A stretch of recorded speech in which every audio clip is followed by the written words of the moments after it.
పిల్లలు పుట్టకపోవడానికి మగవాళ్ళకు కూడా అన్ని రకాల కారణాలు ఉంటాయి. మగవాళ్ళల్లో ఉన్న ప్రాబ్లమ్స్ అనేక రకాలు ఉంటాయి. మగవాళ్ళల్లో మెయిన్గా ప్రాబ్లమ్స్ అంతకుముందు ప్రీవియస్గా ఎప్పుడైనా ఆ బీర్జాల దగ్గర పార్ట్ ఎఫెక్ట్ అవ్వడం.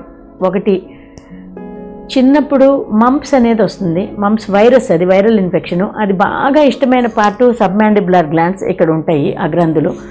ఆ గ్రంథులు ఎఫెక్ట్ అయితే మరలా అది వచ్చి టెస్టిక్యులర్ టిష్యూని ఎఫెక్ట్ చేసి అందులో ఉన్న జెర్మ్ సెల్స్ నుంచి ప్రాబ్లం అనేది వస్తూ ఉంటుంది. కొంతమందికి అయితే ముందలే హార్మోన్స్ అన్ని ప్రాబ్లమ్స్, కొంతమందికి జీన్ డిఫెక్ట్స్ అంటే క్రోమోజోమల్ డిఫెక్ట్స్. క్రోమోజోమల్ డిఫెక్ట్స్లో ఇప్పుడు వీళ్ళ మనం చెప్తాము నపుంసకులు కానీ ఇట్లా వీళ్ళు ఉంటారు. వాళ్ళందరికీ క్రోమోజోమల్ ప్రాబ్లమ్స్ ఉండడం వలన ఈ సెక్స్ డెవలప్మెంట్, ఇంటర్సెక్స్, ఈ సెక్స్ డెవలప్మెంట్లో కరెక్ట్గా ఉండకపోవడం, ఈ టెస్టికల్స్ సరిగ్గా డెవలప్ కాకపోవడం, లేదు ఆ కింద ప్రాబ్లమ్స్ అంటే ఈ పెనిస్ కరెక్ట్గా డెవలప్ కాకపోవడం, ఈ విధమైన ప్రాబ్లమ్స్ అన్నీ ఉంటూ ఉంటాయి. అలాగే టెస్టిక్యులర్ టిష్యూ ఎప్పుడైనా చిన్నప్పుడు కానీ పెద్దయినప్పుడు కానీ ఇన్ఫెక్షన్స్, సిఫిలిస్, గొనోరియా. సిఫిలిస్ అంటే పూర్వకాలంలో ఎక్కువగా ఉండేది. గొనోరియా, గోనోకోకల్ ఇన్ఫెక్షన్స్, లేకపోతే హెచ్ఐవి, లేకపోతే ఏదైనా కూడా ఈ సెక్షువల్లీ ట్రాన్స్మిటెడ్ డిసీజెస్, ఇవన్నీ వచ్చిన వాళ్ళకు కూడా బీర్జాలకి ఎఫెక్ట్ అయ్యే అవకాశం ఉంటుంది. ఎందుకంటే ఇదంతా కూడా త్రూ బ్లడ్ సప్లై జరుగుతూ ఉంటుంది కాబట్టి ఆ ఇన్ఫెక్షన్ అనేది ఒక పార్ట్ నుంచి ఒక పార్ట్కి వెళ్ళడానికి అన్ని విధాల అవకాశం ఉంటుంది. దానివల్ల మెయిన్గా ఇన్ఫెక్షన్స్ వచ్చినప్పుడు మగవాళ్ళు వీలున్నంత వరకు వెంటనే ట్రీట్మెంట్ తీసుకోవాలి. నెక్స్ట్, కుటుంబాల్లో ఎవరైనా సరే హార్మోన్స్ అన్నీ కూడా ప్రాబ్లం కనిపిస్తుంటే చిన్నపిల్లల టైం నుంచే కూడా ట్రీట్మెంట్ కరెక్ట్గా హార్మోన్స్ అన్నీ పక్కాగా ఇది చేసుకుని ట్రీట్మెంట్ తీసుకోగలుగుతూ ఉండాలి. అలాగే ఇప్పుడు ఇంకొక వేరే రీజన్ చెప్పాలంటే మెయిన్ రీజన్ స్ట్రెస్ లెవెల్స్. ఆ స్ట్రెస్ లెవెల్స్ వీలున్నంత వరకు తగ్గించుకోవడం, యోగా అట్లాంటివి ప్రాక్టీస్ చేయడం కొన్నిసార్లు చేస్తూ ఉండాలి. ఇంకొక ప్రాబ్లం ఏంటంటే మగవాళ్ళల్లో ఇంపార్టెన్స్ అంటే అంగం కరెక్ట్గా టైంకి స్తంభించకపోవడం, ఎరెక్షన్ ప్రాబ్లమ్స్ అంటారు. ఆ ఎరెక్షన్ ప్రాబ్లమ్స్ కూడా కరెక్ట్ అయిన ట్రీట్మెంట్ తీసుకోవాలి. ఇంకా వేరే ప్రాబ్లమ్స్, ఈ టెస్టోస్టెరోన్ అనే హార్మోన్ కరెక్ట్గా ఉండకపోవడం, డెవలప్ అవ్వకపోవడం అనేది కూడా ఒక ప్రాబ్లం ఉంటుంది. చాలామందికి థైరాయిడ్ ప్రాబ్లమ్స్ ఉంటాయి మగవాళ్ళల్లో. ఆడవాళ్ళల్లో అంటే మాటికి థైరాయిడ్ అని చెప్పి టెస్టులు చేసేస్తూ ఉంటారు. మగవాళ్ళకి చాలా తక్కువ మందికి చేస్తారు. థైరాయిడ్ ప్రాబ్లమ్స్ డెఫినెట్గా పిల్లలు పుట్టడం ఎఫెక్ట్ అవుతూ ఉంటాయి. ఆ తర్వాత ప్రొలాక్టిన్ లెవెల్స్ అనేది ఇంక్రీజ్ అవ్వడం కానీ, లేదా ఎఫ్ఎస్హెచ్ అనే హార్మోన్ తక్కువ అవడము, ఎక్కువ అవడాలు కూడా కొన్ని కారణాలు అవుతూ ఉంటాయి.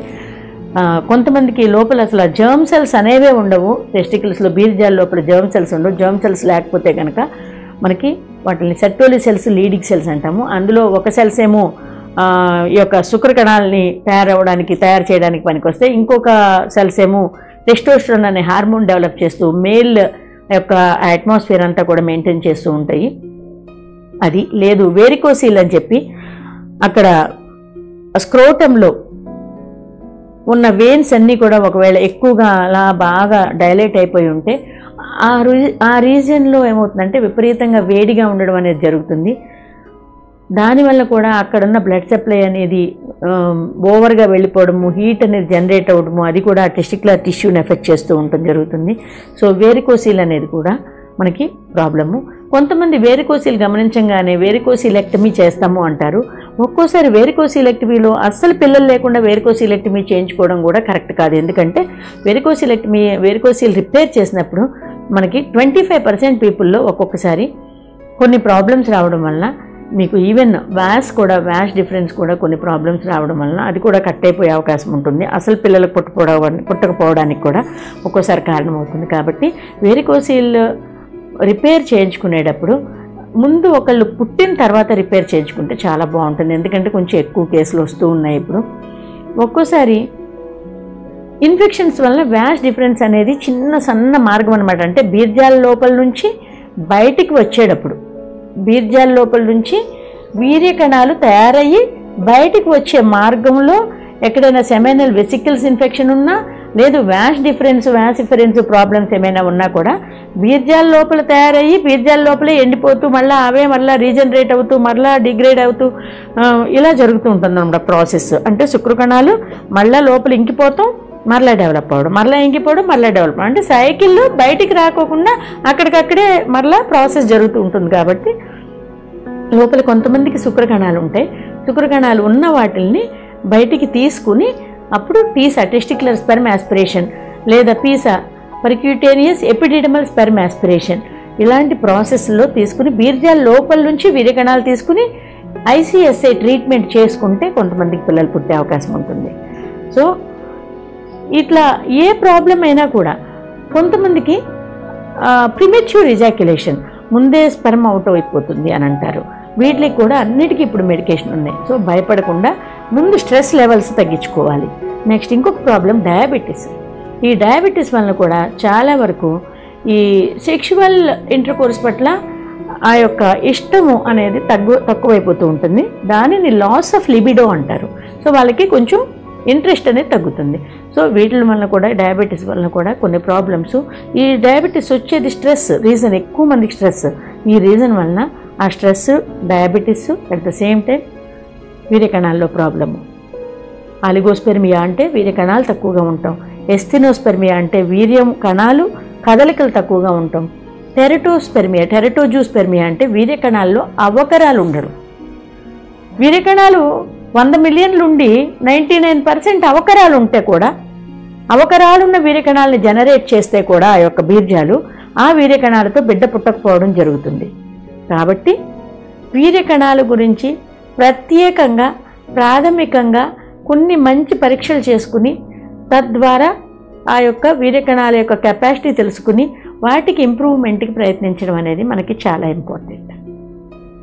అట్లాగే వీర్యకణాలు అనేది ఒక్కోసారి రిట్రోగ్రేడ్ ఇజాక్యులేషన్ అంటే సెమెన్ అంతా కూడా వెళ్ళిపోయి యూరినరీ బ్లాడర్లో పడిపోతూ ఉంటుంది. సో సెమెన్ అనేది కిందకి రాదు, అంతా కూడా ఆ స్పెర్మ్తో కూడా కలిపి ఆ యొక్క లిక్విడ్ సెమెన్ అంటాము. ఆ సెమెన్ వెళ్ళి ఒక్కోసారి లోపల బ్లాడర్లోకి వెళ్ళిపోతుంది. ఆ టైంలో కూడా యూరిన్ పాస్ చేసినప్పుడు అందులో వీర్యకణాలు కనిపిస్తూ ఉంటాయి. ఒక్కోసారి ఆ యూరిన్లో నుంచి కూడా వీర్యకణాలు తీసుకుని మనం మరలా ప్రాసెస్ చేసుకుని బిడ్డను పుట్టించిన కేసులు ఉన్నాయి. కాబట్టి పిల్లలు పుట్టకపోవడం అనేది జరగదు. మగవాళ్ళల్లో ఉన్న కారణాలన్నీ ట్రీట్ చేయొచ్చు, కానీ వీలున్నంత త్వరగా. ఎందుకంటే ఒక ఏజ్ పెరిగిపోయిన కొద్దీ 20 సంవత్సరాల వయసులో 100 నుంచి 150 మిలియన్లు ఉంటే 60 సంవత్సరాలు వచ్చేటప్పటికి అవి ఇంకా తగ్గిపోతాయి. దానికి తోడు వాతావరణము, మనము పనిచేసే ఆ యొక్క అట్మాస్ఫియరు, స్ట్రెస్సు ఇవన్నీ ఎక్కువైపోవడం, అసలు ముందు సగం పిల్లలు లేకపోవడం అనేది అదొక బలహీనత కింద మారిపోతుంది. కాబట్టి వీలున్నంత త్వరగా మగవాళ్ళు కానీ ఆడవాళ్ళు కానీ as early as possible problem ఉంది అని తెలుసుకోవడం ఒకటి, తెలుసుకున్న వెంటనే ట్రీట్మెంట్ చేసుకోవడం ఒకటి, ఈ రెండు ఫాలో అవ్వండి. లేదంటే ఫ్యామిలీ లైఫ్ ఎఫెక్ట్ అవుతుంది. ఫ్యామిలీలో మనకి పిల్లలు అనేవాళ్ళు చాలా చాలా ఇంపార్టెంట్ అయిన ఫ్యాక్టరు. దయచేసి వీలున్నంత త్వరగా ట్రీట్మెంట్ చేయించుకోవడం, ట్రీట్మెంట్ తీసుకున్న పిల్లల్ని కంటూ వేగిరం చేయండి.